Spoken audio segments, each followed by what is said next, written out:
दोस्तों नमस्कार, मैं हूं केशरी पांडे। आप देख रहे हैं अनकट रियल कवरेज। दोस्तों कहते हैं कि दुनिया में भाई बहन का रिश्ता सबसे पवित्रतम रिश्तों में से एक माना जाता है।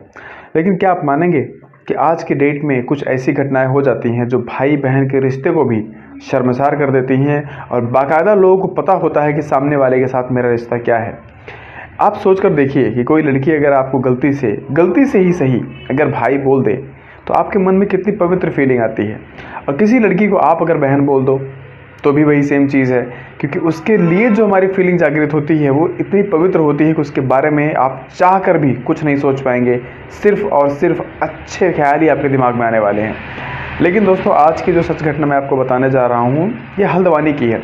दरअसल हल्द्वानी में एक ऐसा वाक़या हुआ है जिसमें एक सगा भाई जो होता है वो अपनी सगी बहन के साथ वो सब कुछ कर बैठता है जो बिल्कुल उसको करने की तो बात छोड़िए, सोचना भी नहीं चाहिए था। लेकिन सच्ची घटनाएं हमेशा सच्ची होती हैं और इन सब से हमें प्रेरणा लेने की ज़रूरत है, हमें सीखने की ज़रूरत है।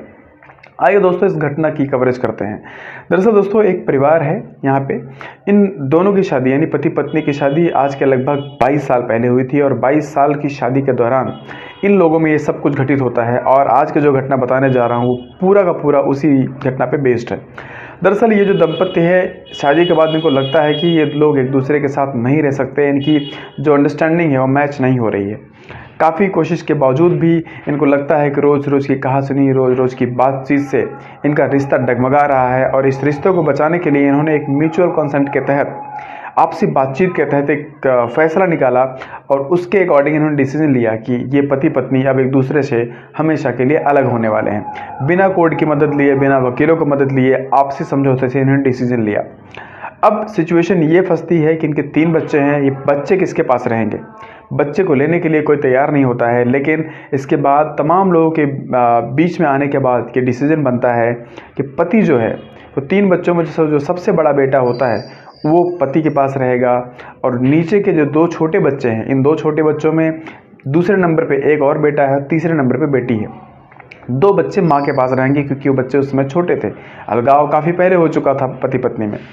अब जब ये डिसीजन बनता है, डिसीजन के साथ पूरी प्लानिंग हो जाती है, ये फिक्स कर लेते हैं कि आज के बाद पति और पत्नी एक दूसरे से कभी नहीं मिलेंगे, क्योंकि इनकी जो म्यूचुअल अंडरस्टैंडिंग थी बिल्कुल ख़राब हो चुकी थी।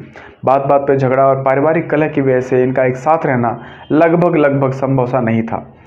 अब दोस्तों आगे क्या होता है, जब ये परिवार अलग होता है, इस समय मौजूदा हालत में जो सबसे बड़ा बच्चा है इनका, जो बाप के साथ रहता था, उसकी उम्र इस समय 19 साल है। बीच के और छोटे वाले बच्चे यानी बीच वाला बेटा और छोटी वाली बेटी, इनकी उम्र क्रमशः 17 साल और 13 साल है, यानी जो सबसे छोटी बेटी है उसकी उम्र है इस समय 13 साल।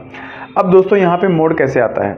इतने समय बाद जब बच्चे छोटे थे उनको पता नहीं चलता है कि उनके माँ बाप कहाँ हैं, कैसे हैं। लेकिन जब बच्चे बड़े होते हैं तो उनको एनालाइज होता है, उनको फील होता है कि उनकी ज़िंदगी में उनके बाप के अलावा उनकी माँ भी है, या उनके माँ के अलावा उनका बाप भी है। भले ही वो अलग हों, लेकिन बच्चे मिलने की कोशिश करते हैं। और वो 19 साल का बेटा जो बाप के साथ रहता था, वो अपने पिताजी को बार बार बोलता है कि पापा मुझे मम्मी से मिलना है।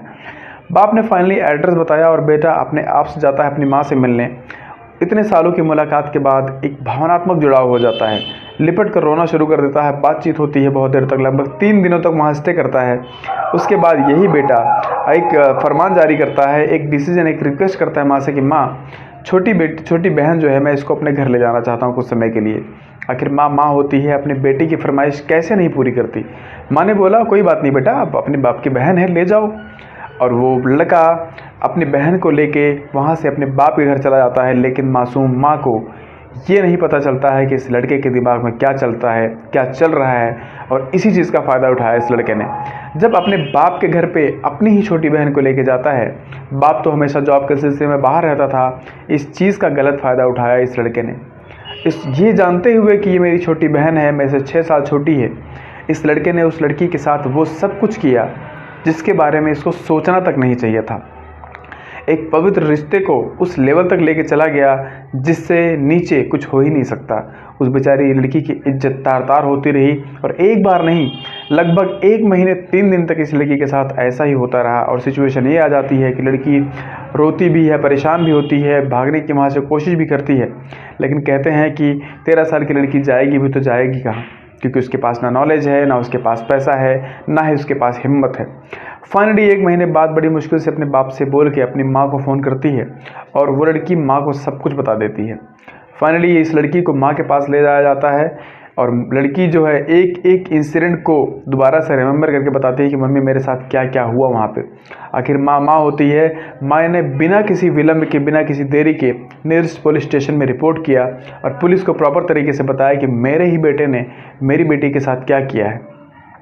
ऐसा पता चलते ही, चूँकि लड़की की उम्र कम थी, 13 साल थी, इसलिए पुलिस जो होती है क्विक एक्शन में आ जाती है और एक्शन में आने के बाद इस लड़के को गिरफ्तार किया जाता है और बिना किसी विलंब के इस लड़के को दोनों के एक साथ बुलाया जाता है। इनसे पूछताछ की जाती है, अलग अलग जगहों पर रिपोर्ट तैयार की जाती है और जब मेडिकल रिपोर्ट आ जाती है दोस्तों, तो उसमें प्रॉपर रिपोर्ट आई यही कि लड़के ने इस लड़की के साथ क्या किया।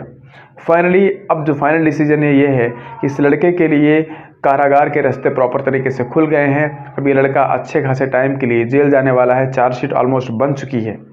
लेकिन सोचने वाली बात यह है दोस्तों, जो इस वीडियो में मैं आपका इंटेंशन वहाँ पर ड्रॉ करना चाहता हूँ कि इस लड़के के दिमाग में आया कैसे, सिर्फ इसलिए कि समाज की भागदौड़, संस्कार ना दे पाना और यही सारी चीज़ें हैं कि लड़के को ये पता था कि मेरी बहन है, उसके बाद भी उसने कैसे किया, क्योंकि भावनात्मक रूप में बहन की इज्जत ना होना यही मेन कारण था। बाप ने पैसे ज़रूर कमाए होंगे, लेकिन बाप की एक सबसे बड़ी विफलता ये है कि अपने बच्चे को संस्कार नहीं दे पाया।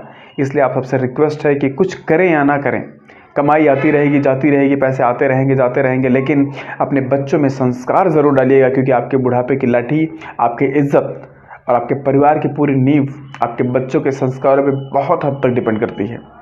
दोस्तों आशा करता हूँ वीडियो आपके लिए इन्फॉर्मेटिव होगी। मिलते हैं कल एक और नई वीडियो में, तब तक के लिए अपना ख्याल रखिएगा। जय हिंद, वंदे मातरम।